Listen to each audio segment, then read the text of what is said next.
కరీంనగర్ జిల్లాలో మావోయిస్టు కేంద్ర కమిటీ మాజీ సభ్యుడు మహమ్మద్ హుసేన్ రియాజ్ సుధాకర్ అలియాస్ రమాకాంత్ ను పోలీసులు అరెస్టు చేశారు. 30 ఏళ్ల పాటు ఉద్యమంలో పనిచేసిన రమాకాంత్ జార్ఖండ్లో అరెస్టై 12 ఏళ్లు జైలు జీవితం అనుభవించాడు. అనారోగ్య కారణాలతో బెయిల్పై విడుదలయ్యాడు. 10 ఏళ్ల నుంచి జమ్మికుంటలో ఉంటున్న రమాకాంత్ ను పోలీసులు తెల్లవారుజామున అరెస్టు చేశారు. అయితే గుర్తు తెలియని వ్యక్తులు వచ్చి రమాకాంత్ ను తీసుకెళ్లారని కుటుంబ సభ్యులు ఆరోపిస్తున్నారు.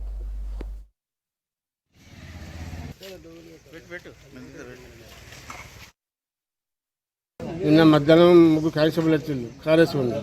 అందులో ఇద్దరు కరీంనగర్ వచ్చిందని చెప్పారు. వాళ్ళు నాలుగు వచ్చిండు, మాట్లాడారు. కరీంనగర్ రూరల్ పోలీసులు వచ్చినాం, సో మీకు ఏమవుతుంది మా బాబాయ్ అని చెప్తే కలిసి వాళ్ళని వచ్చినాం. అంటే ఎందుకు సార్ అంటే కేసు మీద షూటీ పెట్టిండు, అడ్రస్ కరెక్ట్గా ఇంకెందుకు వచ్చిందని చెప్పిండు. మాట్లాడిళ్ళు, సెల్ఫీ తీసుకున్నారు, వెళ్ళిపోయారు. వాళ్ళు మార్నింగ్ మేము లేవ ముందుకి వచ్చిండు, క్వాలిస్ వేసుకొని మేము లేవాలి. అప్పటికి వచ్చిండు, వాళ్ళు సివిల్ డ్రెస్లో ఉన్నారు. అందరు సివిల్. మా బాబాయ్ మాజీ మావోయిస్టు, అగ్రనాయకుడు, 14 సంవత్సరాలు జమ్మూ. అంటే ఆయన బెయిల్ మీద వచ్చేసిండు, కేసులు కొట్టేసిండు. ఏం లేవు, కేసులు కూడా ఏమి లేవు. వాళ్ళు ఒక ఉపచట్టం కేసు ఉంది సిద్దిపేటలో.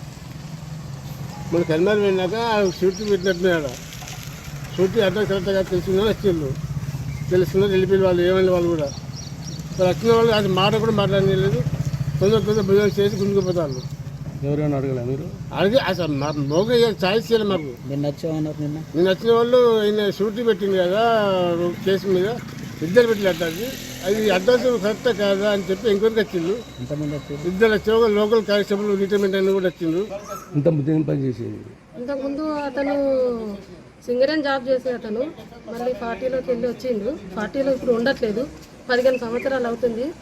జార్ఖండ్ నుండి వచ్చి ఇక్కడనే ఉంటుండు, మాతోటే ఉంటుండు. ఇప్పుడు అతని హెల్త్ కూడా బాగాలేదు. రేపు హాస్పిటల్ తీసుకెళ్ళింది కంట ఆపరేషన్ కోసం. ఆ తయారులో మేము ఉన్నాము. ఈ లోపు నిన్న ముగ్గురు పోలీసు వాళ్ళు వచ్చారు అతని దగ్గరికి. వచ్చి హుసేన్ అనే వ్యక్తి ఎక్కడ ఉంటాడు, అతను అడ్రస్ ఇక్కడ నేను తెలుసుకోవడానికి వచ్చాను అని చెప్పారు. అంటే ఇదే ఇల్లు, ఇక్కడే మాతోటే ఉంటాడని చెప్పి తెలుసుకున్నారు. అంతే ఇక్కడ నేను ఖాళీ డౌట్ కోసం వచ్చినా అన్నారు, వెళ్ళిపోయినారు. బాగానే మాట్లాడారు నిన్న. మళ్ళీ ఈరోజు పొద్దున 6 గంటల వరకే కథం ఎవరికి చెప్పకుండా తీసుకొని వెళ్ళిపోతుంది. మామయ్య డోర్ కొట్టి ఇట్లా నేను పోలీసు వాళ్ళు వచ్చి ఇట్లా తీసుకెళ్తారు అని అంటారు. మాట్లాడడం కూడా మాట్లాడనివ్వకుండా భుజం పైన చేసి నెట్టుకుంటూ తీసుకెళ్ళారు. వాళ్ళు ఎక్కడోళ్ళు ఎవరు ఏంది అన్నది ఏమీ తెలియదు.